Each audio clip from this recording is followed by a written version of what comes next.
Commissioner Ramos, Present. Commissioner McDonald. Present. All right, a couple of presentations on the agenda tonight. We'll first start off with a proclamation for West Orange Healthy Selfie Day, which is on September 19th of this year. So I'll read the real quick proclamation. Whereas Healthy West Orange inspires healthy behaviors and provides resources to help residents make better lifestyle choices, and Healthy West Orange champions healthy programs that deliver health and wellness activities. Healthy West Orange unites health-minded organizations for whom a healthy community provides meaningful benefits. And Healthy West Orange advocates for healthy community decisions and encourages local leaders to keep their community's health and wellness a top priority. And Healthy West Orange declares the third Friday in September as the annual West Orange Healthy Selfie Day. Now, therefore, it's my great pleasure and privilege as the mayor of the town of Oakland to declare Friday, September 19, 2025 as West Orange Healthy Selfie Day. And in celebration of the 9th anniversary of the Healthy Selfie, I urge all citizens to join in supporting this initiative. So, thank you. Krista. Now can I get a picture of you guys with your shirts? Got the Oh, we gotta selfie? put our shirts on. Let's do it right here. Yeah, because then we've got the time on the back. Can I just hold it up? I'm holding it Yes, up. you can hold it up. Okay. The mayor can hold it up. Are you? Good, how about you? Good, thank you.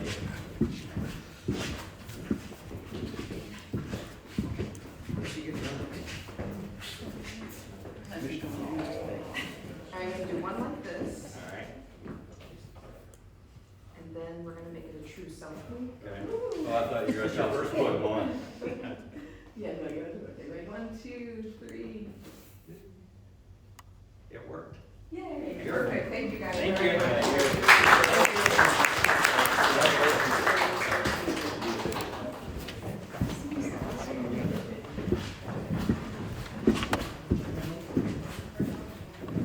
I will say that Healthy West Orange is a great partner with the town, so we do appreciate you, Chris, and all that you've done and do for the town. Thank you very much. Appreciate you as well, thank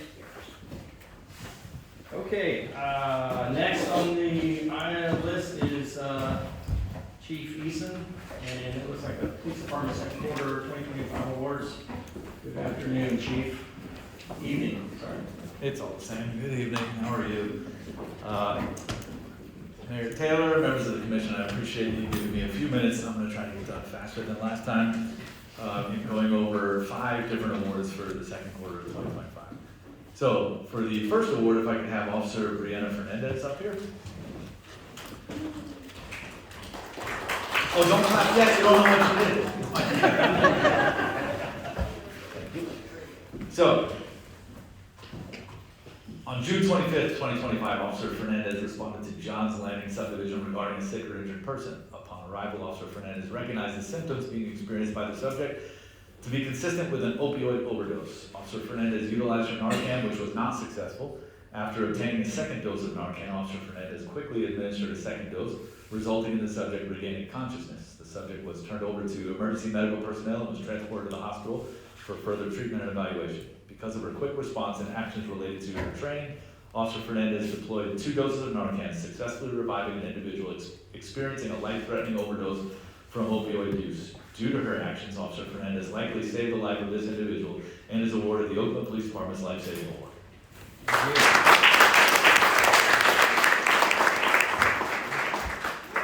you very much. They want you to have a speech. I'm just kidding. Okay, now if I can have Corporal Sean Dozier and Officer Jason Hayes.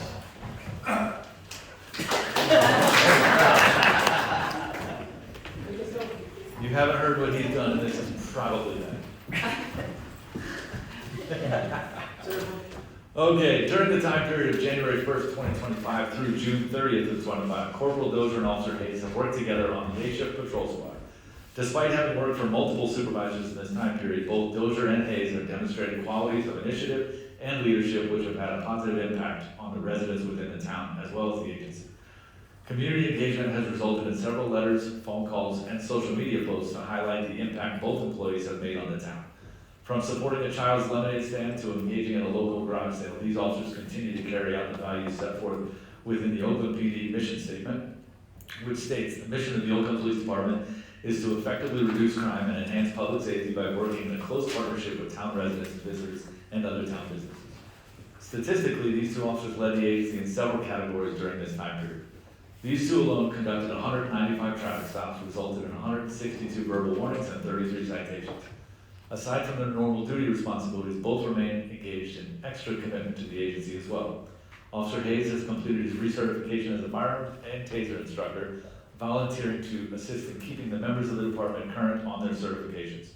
Corporal Dozier was promoted to the rank of corporal and has embraced his new responsibility, constantly attempting to make others around him better by displaying positivity and selflessness.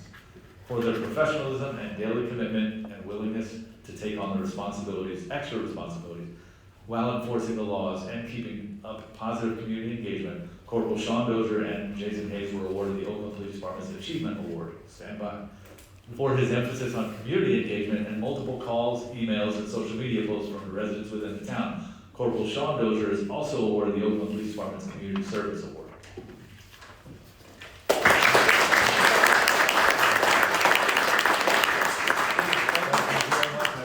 Job well done.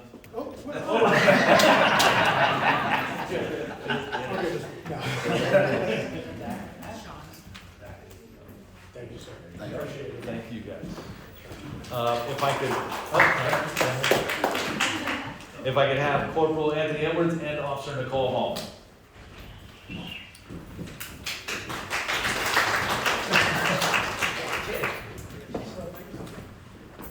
During the early part of 2025, the town experienced a rise in property-related crimes. Multiple investigations would identify a group of unhoused individuals who were staying within wooded areas along State Road 50 in the town limits. Officer Nicole Hall proactively began identifying and tracking these subjects through traffic stops and citizen contact. She created a master list of unhoused individuals, and Officer Hall developed an efficient way of responding to many property crimes, assisting in investigations which would later lead to identifying some of the same subjects on this list as perpetrators.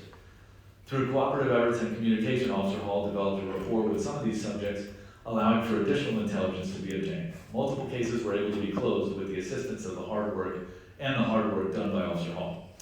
Continuing with the work of Officer Hall, Officer Corporal Anthony Edwards was able to locate several encampments where these subjects were living. Corporal Edwards used resources to locate property owners and began working with them to initiate trespass warning procedures.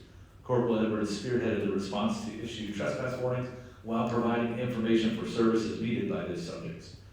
After creating a partnership with Orange County to address the properties that were in their jurisdiction, Corporal Edwards facilitated a group response to issue trespass warnings, provide resources, and allow for many of the private landowners to continue their plans to develop on their land.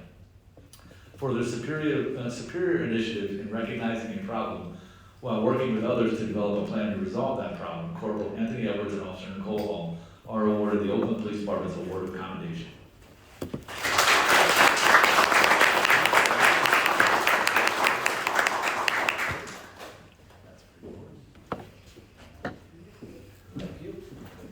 Don't go far, Edwards. If I could have Samaria Lake.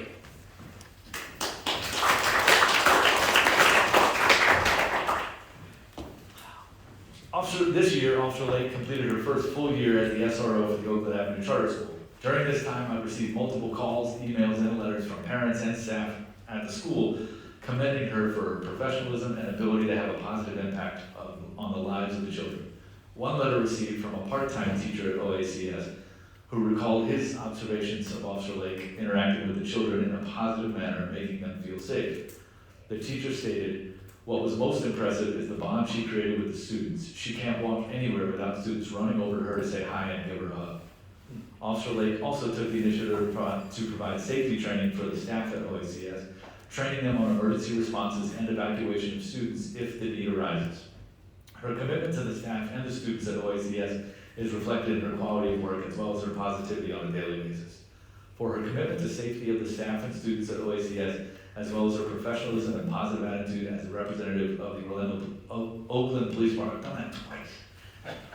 Officer Samaria Lake is awarded the Oakland Police Department's Community Service Award.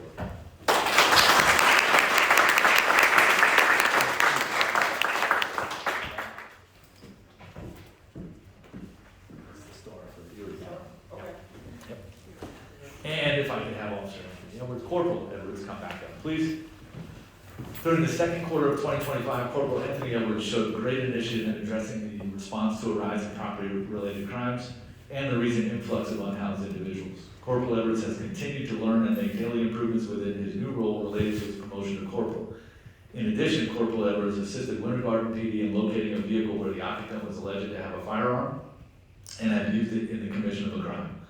After locating the vehicle in the town of Oakland, Corporal Edwards conducted a traffic stop, recovering the firearm and turning all evidence and the suspect over to Winter Garden PD.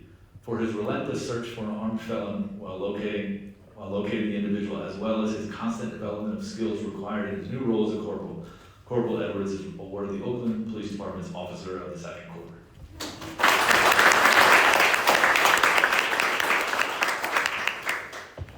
For that, you have a nice certificate. And there's a local company out of Sanford called Decision Tactical. It's a training facility.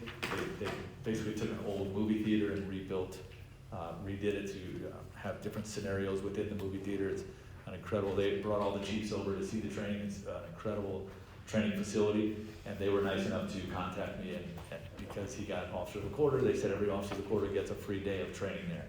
So while we are trying to get every officer there, it comes with a cost, but due to him winning the award, he gets to go there and get a full day of training himself. All right? I think I got it done faster than last time. Appreciate it. Until next quarter, thank you very much. Can you get them all together for a picture? Absolutely, yeah. Thank you. Come on. Picture time.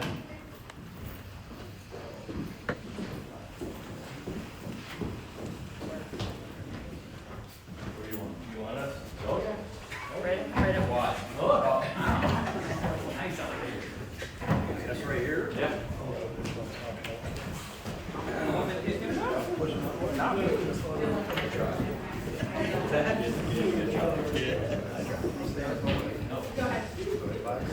You know you're like 2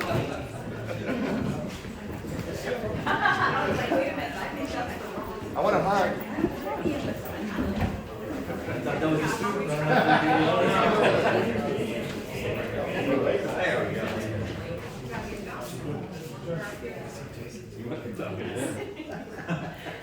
Tell me where to move. Tony needs to move Out of the on. room. There we go. All right, ready? There we go. Selfie time. Perfect, thank you guys. Thank you.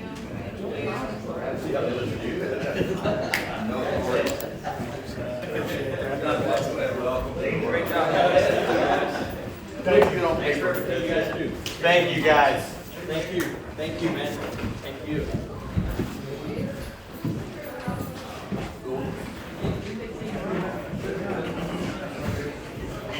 You guys have a great night.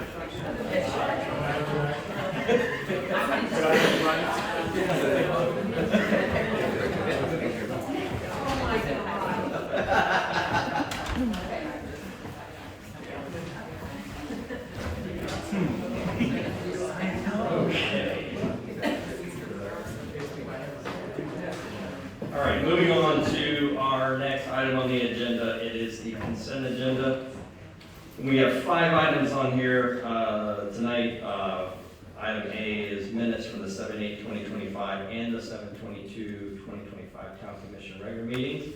The Oakland Avenue Charter School Safety and Security Requirements Reunification Plan. The Oakland Avenue Charter School Policy Assurances with Orange County Public Schools. The Wade Trim Inc. Planning Services Agreement Extension, and a utility easement for 16274 Lake John Circle. Any questions or comments? None? Hearing none, we'll entertain a motion. I'll make a motion to approve the consent agenda as presented. Second? I'll second. All in favor? Aye. Aye. Okay. Next item is a couple of resolutions, and we'll start off with resolution number 2025-05, designation of administrative authority. A resolution of the Town Commission of the Town of Oakland, Florida, designating an administrative authority to receive, review, and process plat and replat submittals and an administrative official responsible for approving with conditions, or denying proposed plats and replats as specified in section 177.071 Florida statutes, and providing for an effective date.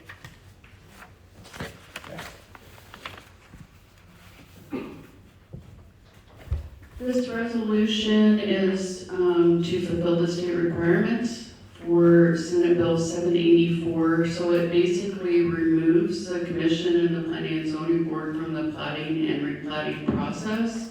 And it creates administrative authority and administrative official, which would be myself.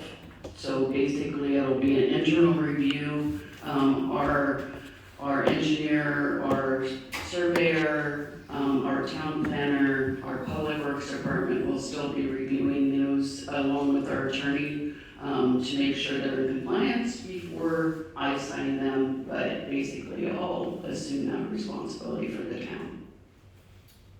Okay, and that was a state statute, right? Correct. Yeah, okay. Any questions or any comments? So we're exempt from. Yeah, pretty much. Tallahassee says so. Yeah. All right, this isn't a public forum, right? No, nothing. Okay, all right. Entertain a motion? Go ahead. Well, we're all fighting each other, that's right. I'll make a motion to accept resolution number 2025-05 as presented. Second? I'll second. All in favor? Aye. Aye. Okay, next resolution number 2025-06, designation of emergency contact. A resolution of the Town Commission of the Town of Oakland, Florida, designating an emergency contact and an alternate emergency contact under section 252-3838 Florida statutes, providing for notification of same and providing for an effective date. Okay, please. Same thing, this one was drafted by the attorney's office to be in compliance with our favorite Senate Bill 180. And it's basically to designate annually emergency contacts. I will be primary, Chief Easton will be secondary. So that's just what this is for. Okay. Any questions or comments? With that, all right, entertain a motion. I'll make the same motion to accept resolution number 2025-06 as presented. Thank you. Second? I'll second. All in favor? Aye. Aye. Okay. All right, got that out. Next on the item is public forum, public comment on this. If you want to come up, we can open up anything that's not on our agenda tonight. If you have anything you want to talk about, we ask that you keep it to 3 minutes, and we're out of time. Anybody, any takers tonight? Oh, 3 minutes. Oh, 3 minutes, I don't know, I can talk that long. 3 minutes. Chief is standing by. Yeah, she, no. Joe Cox, 301 North Walker Street. We've had a rash of people that can't read the sign at the end of the road. It says no construction vehicles. Is there any way to enforce this? I mean, find the builder, find the developer. I mean, I had 10 dump trucks, one right after another. And it's like, can they not read? I don't know, and I don't know what you found out, Mayor, about that incident. But we're just kind of tired of it, and I know it's not gonna stop if we can't enforce it, if we can't make them stop. Thanks, Joe. So I will say that what happened last Friday is we did reach out, Public Works did reach out to the builder and the developer to please use Jefferson Street. I know some of the signs got knocked down. And I think, Mike, you talked right up to them if you want to speak a little bit about it. Yeah, so we took a look at it, and we actually saw some trucks doing that. And we talked to 2 drivers, but we did talk to the developer and a couple of the builders that are in there, J&J in particular. So we'll see how it goes. Unfortunately, they are public streets, so we just all we can do is try to tell them to show some courtesy. Yeah. Anyone else? Yeah, hey, John.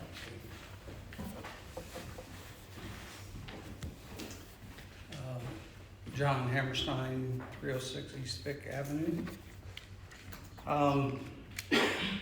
Curious to know what the commission feels, board, about the repaved streets in Oakland Shores. Anyone want to go? Hey, I'll do it. I actually rode the bikes out there, and I posted a video on Facebook for everybody to see, and I don't know if any of you guys got around to it, but I took the golf cart, bikes, and the car. And in my opinion, I thought they were superior to what the product was before. Very solid. I think there's more, based on what I saw, it's probably thicker than the ones previous as well. I thought the job was very well, and I didn't see no dust. I hanged around a few hours there, back and forth, to see vehicles go by. I didn't see dust kick up. I did not witness, the FedEx, Amazon trucks. I didn't stick around for a delivery, but I was very pleased with it. I don't know if you guys had a chance. I've gone by on several occasions myself as I've gotten home, and I am just more impressed than I am over with Peppers. I'll be honest with you, they're about as close to just being paved as you can probably get. They're that good. My question would be for us, is there a way that we can put some sort of a thin coat maybe on Arrington and Vic to make it all kind of match?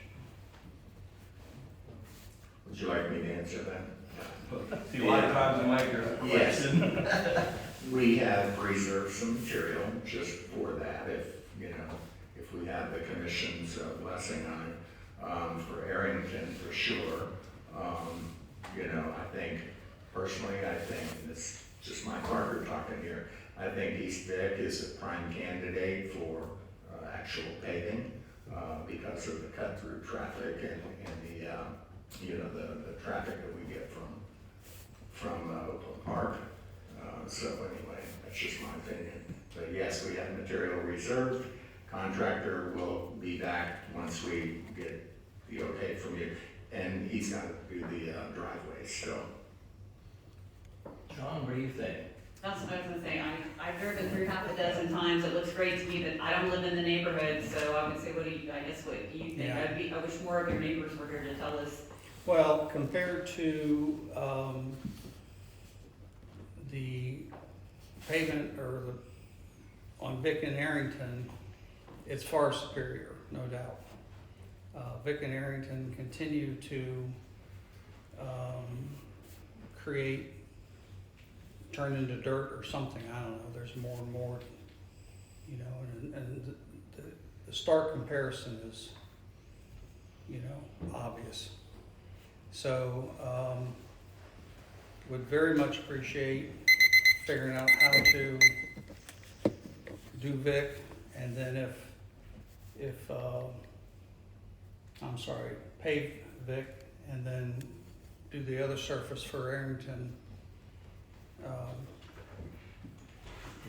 So I think what we have to do at that point, as far as Vic goes, and I know public works opinion, but how to pay for that, is that impact fee related or what? So we'll have to group on that and find out what the term is and make sure we can pretty lawfully and legally can use those funds towards that. So we'll have to get back on that one. Okay, I would just ask too that whatever decisions or progress or somehow communicate to the neighborhood, because everybody's still up in arms, and it'd be nice to reach a conclusion that would be an example for the rest of the town going forward, to say, drive over there, this is what we're doing, kind of thing.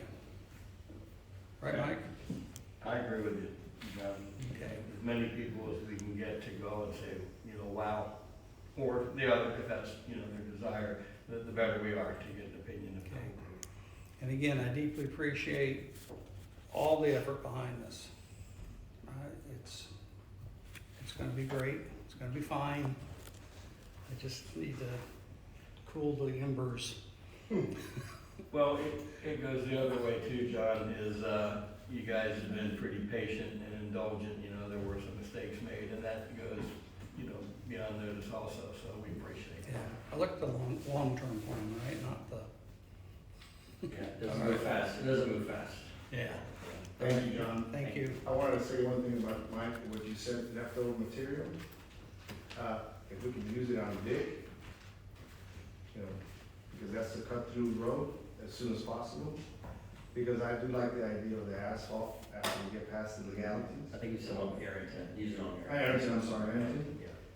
And I like to, go forward with that as soon as we get past the legalities, but there's also the rest of the phases that we have to consider, the rest of the residents, because they've been, I don't know if they approached any of you guys, maybe because I make a video, they approached me, residents on Daniels and Walker and Henshin, because they saw the product and they're eagerly waiting for their road to get done. I would hate to bump them years down the road over the asphalt over here, which I know if we get past the legalities, I'd like to go ahead. That's my opinion. I think the mayor hit on a good point there about the budget for it. Yeah. We have extended this year's budget, but the end of the budget year is only, 6 or 7 weeks away. One, I know, I'm sorry. That's what, no, please. I know with the plan that was done before, we have a plan for the roads, and I think now that we have a good material, or what appears to be a good, material, and we've changed the vendors and everything, that, we probably just need to make, John's point, we just need to make sure that we're communicating things like, this is our budget schedule, these are the next phase of roads, now that we have a good vendor, and just kind of give people that information that, because again, we've talked about it a million times. We can't do everybody's roads today, but maybe with the new budget, we're gonna be able to do these roads, and then it may be next year we do these roads, and maybe kind of finalize that schedule a little bit more so that people can understand the expectation based on the funds that we have available. Yeah, and I think there is a schedule. I mean, there was a plan that's been put in place by. Oh, yes. Right. Then there is a schedule. We just need to, once the next budget year comes around, we approve that budget, then he can set in motion to say, hey, this month we're doing this, next, Right, but we can have that in a communication so that we don't, again, it'd be great to be able to do everybody's at once, but, at least if we could say, hey, this is the plan based on the need, right? That's how the roads were assessed, is based on the need, and we'll work through them as quickly as funds and, what we can do will allow. Yeah. And if you haven't been by there, go by there and look at it. It's great. What really looks good is the way they matched up to the driveways. They did just a wonderful job, for the folks that wanted it, so I was impressed. Do we need to do anything as far as improving no lift on Arrington? I think we need to make sure we have money in the budget to be able to do that. Okay, so we'll circle back around to that. Yes. Okay. All right. Anyone else? Public forum. All right, no one hearing nothing, we'll close the public forum. Elise, anything from your folks? I do. First of all, I'd like to introduce our new employee, who's been nice enough to be here with us tonight. And Mike, do you want to introduce him and talk a little bit about it? Sure, that was going to do anyway. So let me introduce John Kemp, who is the new Public Works Director. It's not that Who knows? The new Assistant Public Works Director, and he's really doing a good job. He's into his 3rd week now. He has the right combination of experience and education, and his past experience is gonna show here very soon, and I have all the confidence in the world in it. So, Jonelle, you want to say a few words? You don't have to. I just want to say thank you for, the welcoming. It was, the welcoming, it was, really pleasant. So I appreciate it. Thank you for the opportunity. Welcome. Yes, thank you.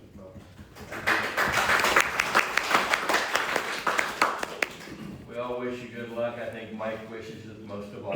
You're not gonna get rid of me that easy. You're the one who just introduced him as a public works director. He's ready. So I just want to say we had the first day of school yesterday. It went well.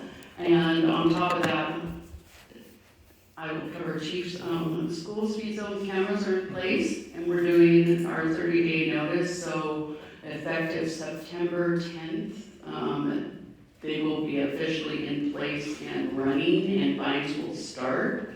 So when it gets to Chief's turn, he can talk a little more about that, but he did a nice little video for Facebook that kind of explained that. We worked hard to get our health insurance premiums within budget, so we don't have to make any adjustments to that. We were able to get them within budget and not have any negative repercussions to employees, so we were very happy about that. Upcoming is our Roots and Memories exhibit opening at the Healthy West Orange Arts and Heritage Center on September 12th. They're still accepting submissions through August 16th, so that's going to be an amazing new exhibit that's up and coming. And then September 20th will be Nature Fest at O&P from 9 to 1. So those are kind of what to look forward to. Great, thanks. Sarah, who's our in charge of town planner, you have anything on the planning side? Not really. Okay. Nothing from town planning. John, Mike, anything from you guys? I just got a couple of little things here. If y'all haven't been down by the Catherine Ross Road yet, that is definitely under construction. The section between Oakland Avenue and the charter school is open to traffic, and we'll be paving that here in the next couple of weeks. It'll happen on Saturday, so we don't interfere with school traffic. And then the remainder, they've got curving in partway down there now. It's really looking good. So anyway, if you haven't been down there, take a look at it. That's a future connection between Oakland Avenue and State Road 50, and a new canal crossing as well. So it's looking good. The Pulte drainage project is well underway. The contractor that Pulte chose, I have to say, is doing an excellent job. They're going through an area of utilities and under the highway and under the trail and that, and so far they've only had one incident of damage to our utilities, and it's about 22 feet deep, so it's a major job. It's a 48-inch pipe that will take care of the Pulte drainage issues that have been going on since they built the neighborhood. Street signs, the current phase of street signage went up. It's the area between Oakland Avenue, Cub Street, Jefferson, and Sadler. So it's got the acorn and all that on it. So it looks really good. And then last but not least, we did listen to commission last time about the roundabout, having a kind of a, rather than a piecemeal reveal, to have it all done at once and do a reveal. And we just completed putting in the part of the landscaping, which includes the perennial peanut, which we've talked about ad nauseum. But it's that's in. We know it'll be fine. We actually have the centerpiece covered with a tarp, if you hadn't noticed that. Irrigation's in, sod's in, and it's really looking good. We'll soon have the signage up, and then probably in about 2 weeks, maybe the timing will be with the next commission meeting, who knows? But we're looking at a couple of weeks to have the other remaining signage and landscaping. Okay. That's it. Any questions? It's looking good, I drive by it every day. Thank you. Thank you. Chief? Hi. So just two things. One, yesterday school started and the cameras are operating. They installed those cameras without running them by anybody from the town, and they were very responsive. We got a complaint from a resident about where it was placed. The company was really responsive. They're gonna move it 75 feet to the east, so it's actually gonna be in between two houses. And they just asked that if one of the trees cut back to allow for the line of sight for the cameras. So I spoke with Scott this morning, and he's gonna make sure that gets done. So within the next week and a half, the cameras will be moved to a better location that's not as bad, but still be able to run properly. So that's great. The only other thing is with the school, because the first couple of days, we're having the same problems with when people drop off, they're dropping off over on Henshin to avoid the school line, and then at the end of the afternoon, they're on Catherine Ross. I stepped out there today, there was cars totally blocking the driveway, that fire trucks and police cars could not get in or out. So I went out there and spoke with a few drivers and just asked them, please, hey, don't block the driveway. They were fine with it. And then some drivers were getting a little creative as far as where they could stage to wait for their window to pick up their children. They were actually parking in the construction area for Captain Ross Road. So I had to walk around the 18-wheeler and kindly ask them to leave, that they're in a construction zone. So if we could get some signs there that say closed, that would be good. Because right now, there's no road closed sign, and they literally pulled in next to the 18-wheeler. But other than that, when the speed zone cameras start, when it goes into effect on the November 10th, everything should be in place. We're waiting on the training from the company as far as how we vet each violation and approve them and get it sent to the registered owners.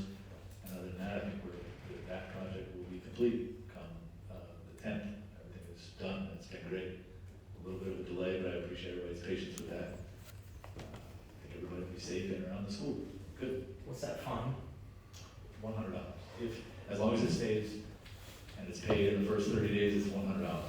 If it goes outside of 30 days, it turns into a regular uniform traffic citation. That's when they have to pay county fees, points can get put on their license and all that stuff. So as long as you just pay the administrative fee, it's a flat $100. And we appreciate you talking to folks as they go out to give some warnings. The first couple of days, the first couple of weeks are always, hard. I don't care what school you're at. And it does level off. We maybe have some of them residents have a little bit of patience also, that it will get better.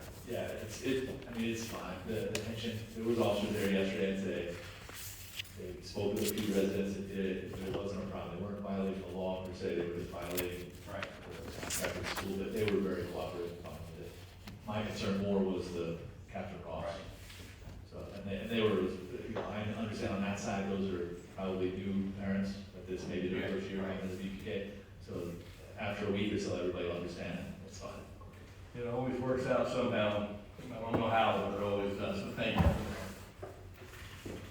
Kathy, Cindy, you're on. No report. You're good? Yeah, no report. Thank you. Actually, can I say something on her behalf? Yeah. She sent out over 300 business tax receipt renewals, so she's been busy working on those in addition to, keeping up with all the agenda stuff. So it's a lot. I mean, I've done it, I've been there. It's a lot to keep up with, but she's doing a great job. Yeah. Has anybody ever been into Kathy and said hello to her while she's in her office? And she doesn't say hello back to you? Because she has headphones in and she's concentrating on, it's not being rude. Yeah. Thank you very much. I thought you just didn't want All right. Commissioner McMullen, anything for you tonight? Just a few things. On July, we talked about it last time, on July 26th, Adrian Counts had a great event over at the park. Commissioner Keller, Ramos, and myself were out there. Kids had a lot. It was like a big family reunion out there, and they were out there until like 11 o'clock at night. But what I really loved about it was like a community event, but what I really loved about what Adrian did was I saw kids come from all over, and he made sure every kid was able to play and be a part of a team. There was even a coach, the basketball coach from East Ridge. He even came out because some of his kids came out. He even asked me, can they host this event at his school one day? So it was a good family field event. People had a great time. People just out there just hanging out, watching basketball until 11 o'clock at night. So it was a great thing. And Adrian is thinking about doing it again, and Mount Zion Church right there alongside on the supporting with feeding the volunteers. But it was a great event, and people just kept coming all night long. I know I actually went to Mount Zion Church the day after, and someone said they stopped counting at 300 people. So it was a great time, even the pastor from there came. The next thing I want to ask is, I know budget season is coming up. Have we set the budget meetings? Because I know we have to have an off meeting. Has that date been set? Have I missed that? I apologize. Yeah, there's little papers over there with all the dates. It'll be September 8th, and for the tentative budget hearing. And then the second one is, what date is that? Second one? I have to check. Just a second. It'll be your regular meeting for I keep on going. I got a couple more things. I'll be real quick there. September 23rd, yes. And the budget hearings will start at 6:00 p.m. and regular meeting to follow at 7. Then I know session goes in session in January. I was talking to Mike Parker and John earlier as far as, I know it's early, but it's not really early. With session coming, I know, we're always going after appropriation hours, and so just want to make sure that we don't start too late as we to getting ready for whatever project we're going to ask the state for as far as supporting our town. The last thing is the Tri-County League of Cities. I'm not sure if anybody got the email, but Tri-County League of Cities are trying to get more elected officials to be more involved with the state legislature. And so they are sponsoring a training on April 26th. It's in the email, it came from Tri-County League, but it's a training up in Castleberry on August 26th. And the Tri-County League is going to be training elected officials to go to Tallahassee to advocate for the cities and towns in the state of Florida. And the Tri-County League of Cities is paying for the training and for the transportation going back and forth. So they have some dates. They're going to try to have some visits throughout the fall during committee weeks, and definitely when the session starts in January. So session will be January 13th through March 13th. So as I mentioned earlier, it's early this year, every other year is in January. So with us going, putting together our appropriation, but also if we can have more elected here and all over the area to be more involved with, connected with the state, so we don't get surprised, so we can have more of us involved in the process as it relates to us, having things come to us on funded mandates, and we get caught off guard because, as we was mentioned earlier tonight, the state is doing all types of things, and we just have to, amend and do whatever they ask. But if we have more elected, being more vocal, we can be able to kind of cut off some of those things, hopefully. So those are the things I wanted to share tonight. Thank you so much. Thank you. Thank you. Commissioner Ramos? Just want to circle back, Joseph, to the Oakland Hoop Fest. It was an awesome event. Chris Keller was out there, Joseph was out there. Thank you so much. Adrian did great, including players, because usually it's pretty tough, high-end caliber players. But I had a good friend of my wife's that came from Kentucky and her daughter, and they had Adrian put a team together for girls, playing with the guys, mixed. And they had such a great time. Healthy, fun. The food truck sold a lot of food. So it was a great event for the whole family, for the whole town. So I hope, next year you guys can make it. Reminder of the Florida League of Cities. This particular Thursday, Friday, and Saturday. I'll be out there for most of it. And I know Joseph will be there for all of it and some. And Chris, good luck. Thank you. You're the voting delegate. And hopefully, you guys can. Mine starts Wednesday. Excuse me? Mine starts Wednesday. Oh, yes. Florida League of Mayors. Yes, that's right. That's all. Yeah, thank you. Commissioner Cudley? Yeah, I was just gonna say that I'm looking forward to my first Florida League of Cities conference and planning on being out there for the duration, for the 3 days. And again, I'm excited to represent Oakland as the voting delegate. I just emailed and got my information back today on what I need to do when I get there and pick up all that. So I'm looking forward to, I've been looking at all the workshops and different things that I want to do. I think it's going to be a lot of good information. I'm excited. That's it. All right. We talked about the school, so, enough said about that. I just want to thank you guys for kind of indulging me over the summer for all my trips up to New Jersey, family business. I've got to go back again, which is why I can't go to the League of Cities. But As much as I'm home, I'm trying to do what I can, but, thank you for indulging with me this summer on it. No problem. Thank you. I have a, Yeah. okay, I got a few things here. So, if you're not aware, there's a petition going around, and this petition is on change.org, and the petition is, to preserve and help save the Williams House, which is the Holiday House down the street. Apparently, they have been cited by code enforcement to clean up their yard. The fortunate part is that's not in the town of Oakland, and it's not in Winter Garden, it's in unincorporated Orange County. So all these, I probably have gotten, there's over 5,800 people have signed this petition, but I get sent the emails, please, as an elected official, please stop this, stop the code enforcement. It's not me. So it goes to me, and it goes to 2 commissioners in Oakland Park, and the city of Oakland Park, which they're up north. So, all I want to say, input for the paper, you're contacting the wrong person. I have nothing to do with it. So you need to contact Orange County, and Orange County must have been the ones to do the code enforcement, is what it is. But for the record, I like it.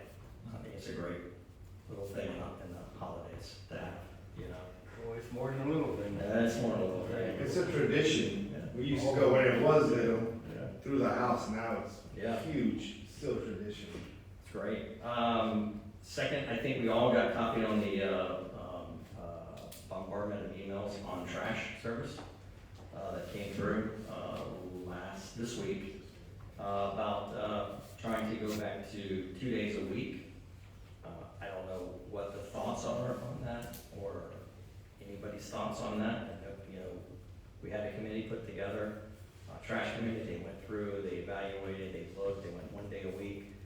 For that 1 day a week for recycle. Now, you can ask, you can follow the footsteps of Winter Garden where you get rid of the recycling days and you go to 2 trash days and then find they do have a private company that comes in and picks up recycling if you really want to do that.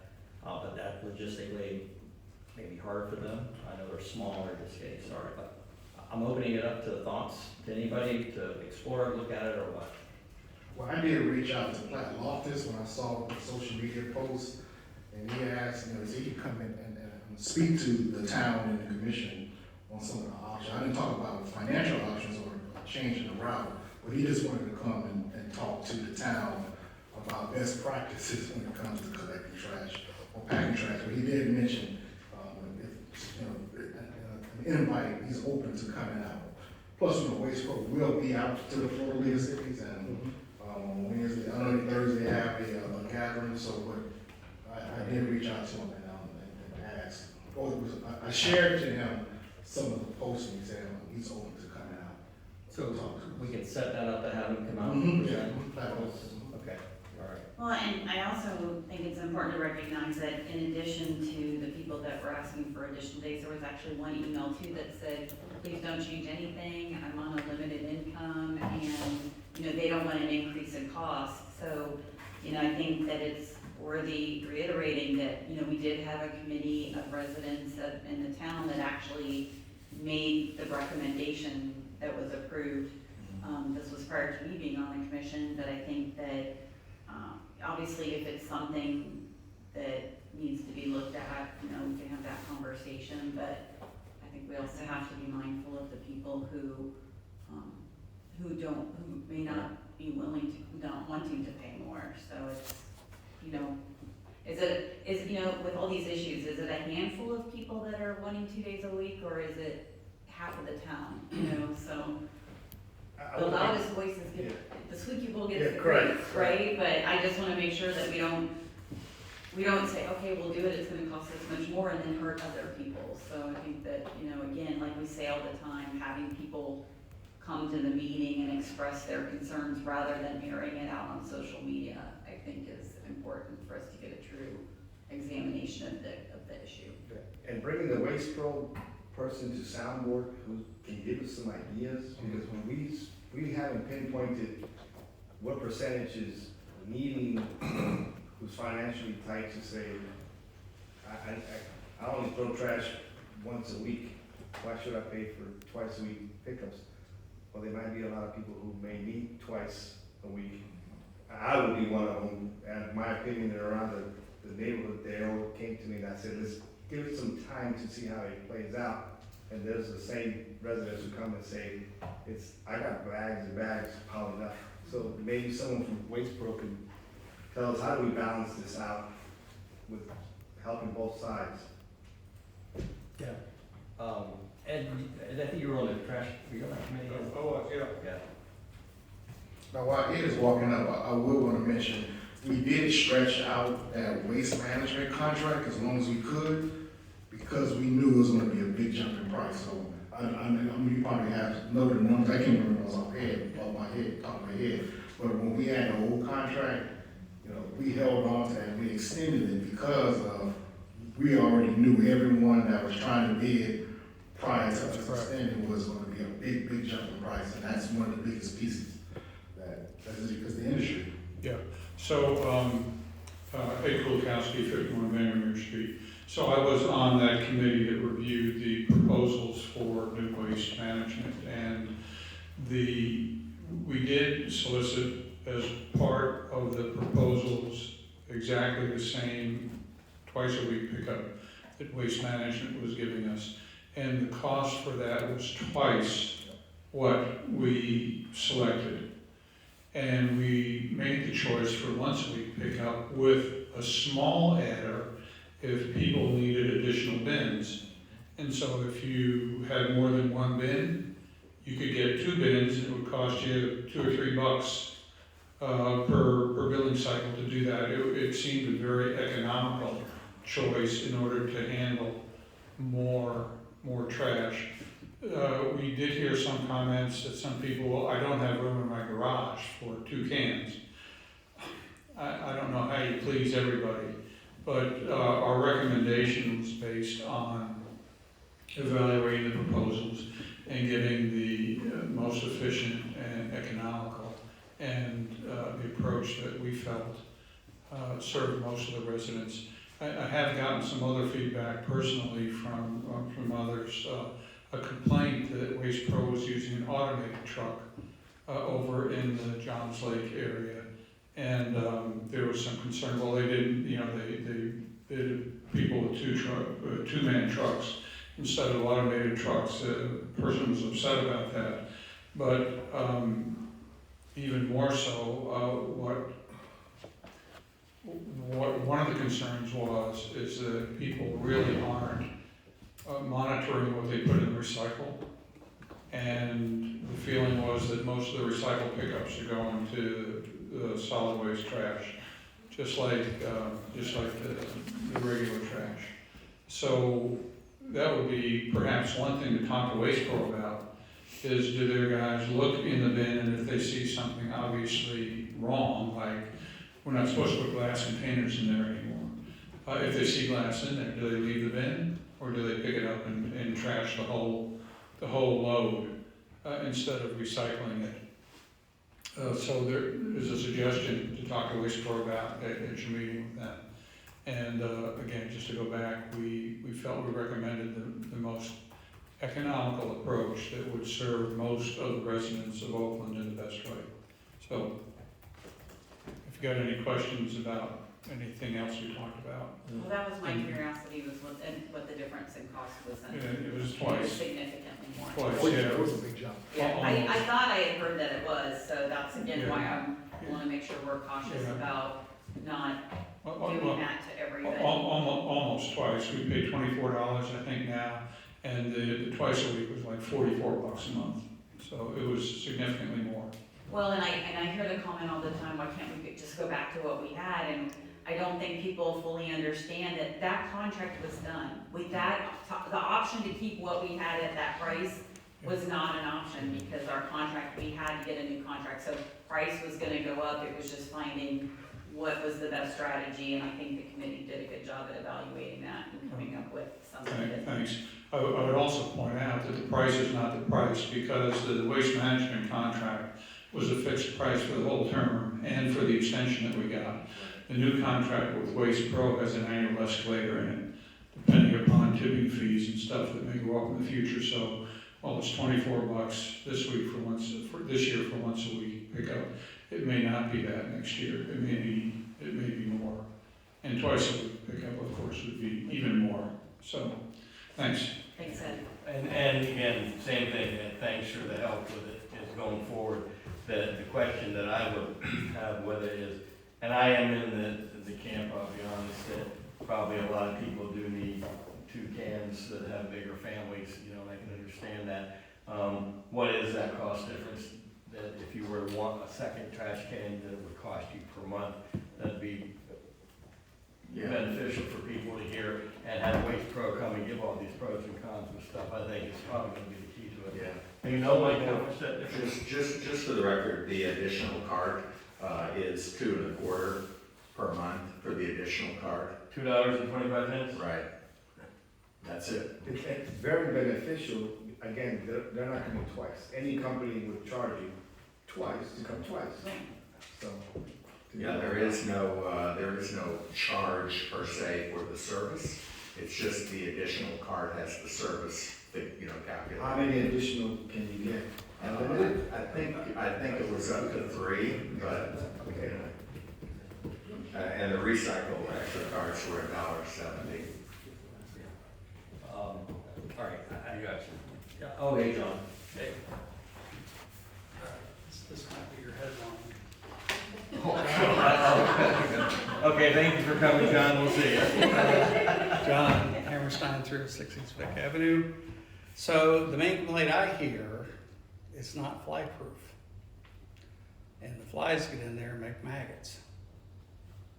And people think that if I get picked up twice a week, maybe I won't have that. My question for the company is, how do you maggot proof the trash cans? Because I've experienced it, and I actually sent them that post, and that was when he said, I want to come in and speak to the residents. yeah. So I actually sent them that. So I've been thinking, what am I gonna do to my can to try to do that? But I'm thinking, since we're talking about it, I'm sure it's a common problem around It town. is. I have a cleaning guy who does the maggots for mine. Because it does build up with the heat during the summer. What do you think? I do I that mean, I too. think we need to have plaque on out here. Yeah, I think you do, I really do, and the reason and John, thanks for bringing that up. The reason I bring it up is just the bombardments of emails. It was a coordinated effort, it was good, it's a good coordinated effort, that came through. It was highly suggested by a couple of people. Yeah, it was pretty, and look, I didn't see anything on, look at Facebook, so I don't know if anything was on Facebook on it. You know, if it's a concern, and the biggest concern I saw in some of those emails I read were, you know, they live in HOAs, and HOAs will not allow you to have your trash cans outside, so they have to keep it inside the garage. And being inside the garage for a week, it smells, and, you know, you know, does the HOA start being more lenient, allowing people to have it outside, or are you stuck, you know? So I think if we can coordinate that with Waste Pro, and have them come in, would be good, I think. So, Would you guys like that as part of a commission meeting, or is it separate, like just community meeting? I think commission meeting would be fine, and Okay. do a presentation, and then maybe, you know, then we need to, you know, I think, seriously look at it again and find out, do we go back to 2 days a week and say, hey, here's the extra cost for it, and here you go, or is the option to sit there and go take away the recycle and get rid of the recycle and go 2 days a week? Well, so we're doing legwork and looking at all our options right now. I mean, you have to understand, even if we were to get rid of recycle, there's a whole built-in cost because they bought all the bins and put our logo on them and put them out there. So, you know, it might not be as cost effective as we think to get rid of recycle, come in, they still have to get extra help to do that. But we're seeing if we can get all that information from them so we can make an informed decision. Okay. Well, prepped ahead of time? Is there a way to get some sort of a fact sheet out to people with stuff like as simple as for $2.25 you can get another bid? That might cut half the people right out because they would opt to do that. That's not a lot of money for most people. And I guess, you know, communications is something I've brought up before, maybe, putting it on the information on the water bill, doing, you know, Kelly, by the way, I meant to say when she was here, is doing a great job as PIO, and the posts that I've seen have been really great. You know, if we did something with that, because again, it's, I think, communication, because unless they're watching this meeting at home or here, they're not gonna get anything from Waste Pro coming and having that conversation. So it's gonna be, you know, here's some tips to bagging your trash that may help that problem, or whatever, if they have some suggestions that can help address it in the meantime, until we can figure out what the course of action is. Yeah, because adding more bins is great, but if the more bins you add are in the garage, the heat creating maggots. I can imagine what the garages smell like on HOA subdivisions. There's your headline again. I could imagine, it was imagination. And Ed, please be here for that meeting. I'm here all meetings. I mean, absolutely, it's good. As a municipality, we cover roads and trash like we're supposed to, right? It's like- I got one more thing, Jill. It's a cemetery. We sent a letter off, you know, as a commission, talking about the condition of the cemetery, and, the owners of the cemetery, the ownership group, reached back out to us. Explained to us their concerns as far as it being, number one, it's a private cemetery. It's not a public owned, it's not a public cemetery, it's not a town-owned cemetery. We have limited jurisdiction on the cemetery. Number two, they said that how the structure works is each plot is sold as a deeded plot. And each person that puts a headstone on, although the gesture is great, and I backed you up the best I could to say, hey, all we're trying to do is preserve history, and history's, a good part of the town's history is there, you know. They said they do not have the authority to allow us to go in and claim headstones or anything, because each of those headstones are owned by the individual families. Now, if we wanted to reach out to the individual families or the lineage of that families, I don't know where you'll find the Spears family, I'm sure you can, and ask, hey, do you mind if we go through and try to clean up? They have no problem in that as well. So I just wanted to pass that on to you, that we did send it, and we did get a response back, and I told them that I would make a comment about it in the public meeting. Okay. If they're deeded plots, is there like an ownership record then? So they do have, I think they said they had about 200 lots left inside there, and their responsibility is to mow and maintain the common areas as well. I did ask them, if it's a private cemetery, there's obviously no trespassing signs or anything like that, so it makes it look like, hey, it's a open public place. That's all their responsibility is, to sell them and to maintain the common areas, is what they do. So do they have an issue with us continuing like the thing that we did for Memorial Day? Yes. Okay. They are not saying anything about it, but next year when that comes around, I suggest that the organizers contact them to ask permission if it's okay for us to go there and do that. And I would say, if that is the case, we probably should do both cemeteries. Yes. Because they're both privately owned. I love me, I hope nobody says no, but, yeah. They just wanted to be formal. And that's it, and that's to liability, and it's a big thing. Yeah, there really, I don't believe there's liability, there's no insurance on it, or liability insurance on it. Yeah, I think that was one of their big points, is they don't carry liability insurance on the cemetery. They can't afford to. They said they're a nonprofit. But you know, They're they, gonna say no next year. Yeah. Just get ready for that. I mean, their point was they are kind of looking another way, but they would like somebody to approach them and formally ask for permission to But do then that. what are they gonna do?